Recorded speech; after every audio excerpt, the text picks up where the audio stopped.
Gustave Thibon, au secours des évidences. La justice. Je lis le compte-rendu d'un procès criminel. Et voici que j'y trouve l'application exacte de cette boutade d'un auteur inconnu. L'assassin a un énorme privilège sur sa victime, c'est de lui survivre.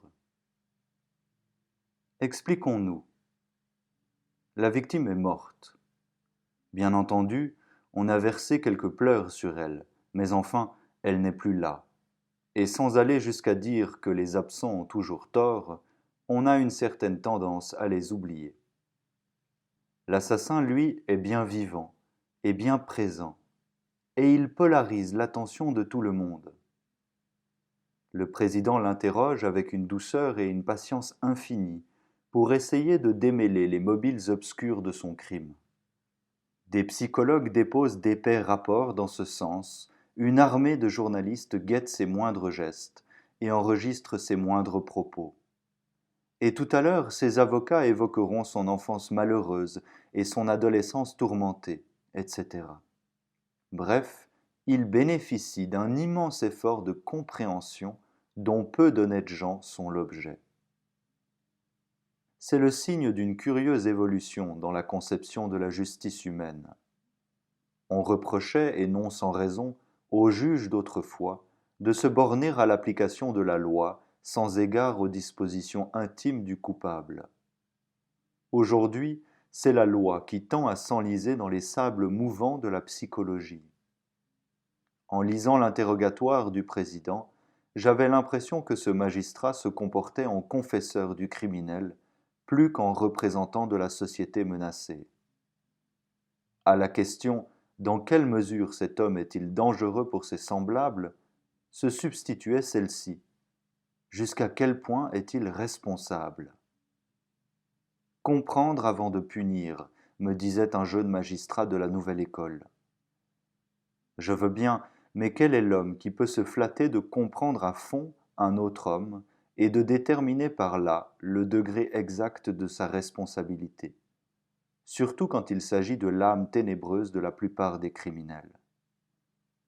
Et si l'assassin est irresponsable, s'il a cédé à une impulsion irrésistible, il est d'autant plus dangereux car la même impulsion peut l'entraîner demain à la récidive. La vipère aussi est irresponsable, c'est dans sa nature d'être un animal venimeux.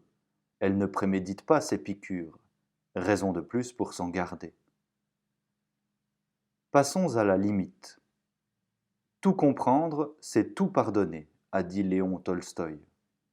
C'est vrai, mais cette vérité est d'un autre ordre que celui où doit s'exercer la justice. C'est vrai pour le prêtre qui trace le signe de l'absolution sur la tête du plus monstrueux criminel. Mais pour le juge en tant que juge, tout pardonner sur le plan pénal équivaudrait à acquitter tout le monde. Et que deviendrait dans cette débauche d'indulgence la justice à l'égard des victimes, passées ou futures? Hélas, les premières sont mortes et déjà à demi oubliées. Quant aux secondes, elles flottent dans la brume des possibles et n'inspirent aucune pitié préventive. On oublie aussi trop facilement l'effet de dissuasion que peut opérer sur les criminels en puissance l'application sévère de la loi. Je préviens l'objection courante, puisque vous estimez que même les irresponsables doivent être châtiés, quelle valeur d'exemple aura leur châtiment sur d'autres irresponsables en proie aux mêmes fatalités intérieures?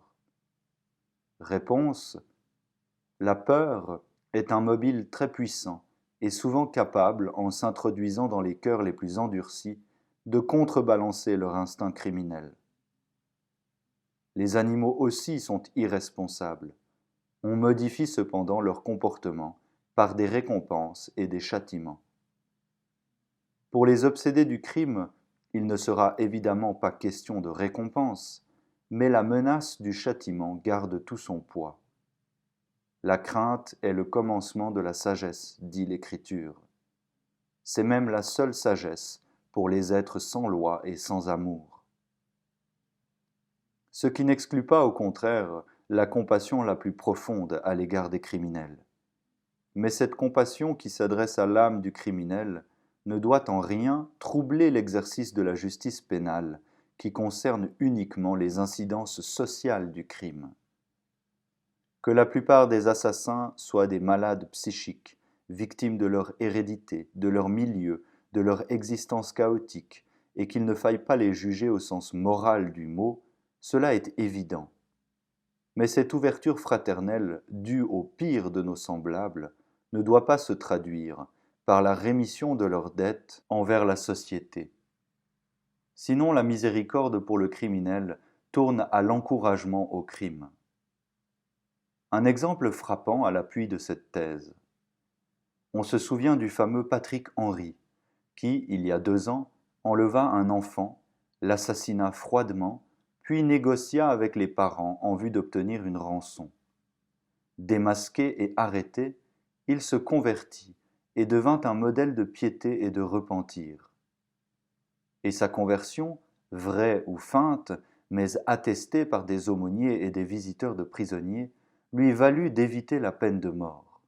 « J'ai envoyé à Dieu un enfant de 8 ans, gémissait-il. Eussé-je été juge, j'aurais répondu, si votre repentir est sincère, et si vous croyez vraiment en Dieu, votre plus cher désir n'est-il pas de rejoindre au plus tôt ce pauvre enfant dans ce paradis où vous l'avez si cruellement expédié? Plus de problème dans le ciel. L'assassin transfiguré par le pardon divin ne risque plus de récidiver, et personne n'y est tenté de l'imiter. Mais nous sommes sur la terre, où le mal a des racines inextirpables, et où l'absolution inspirée par l'amour ne dispense pas de la répression dictée par la nécessité d'où émanent les lois. Et même si ce n'est pas de gaieté de cœur et dans un esprit de vengeance, loin de là, que nous renonçons à imiter la miséricorde infinie de Dieu, nous ne pouvons prendre le risque tragique de fournir des armes au diable.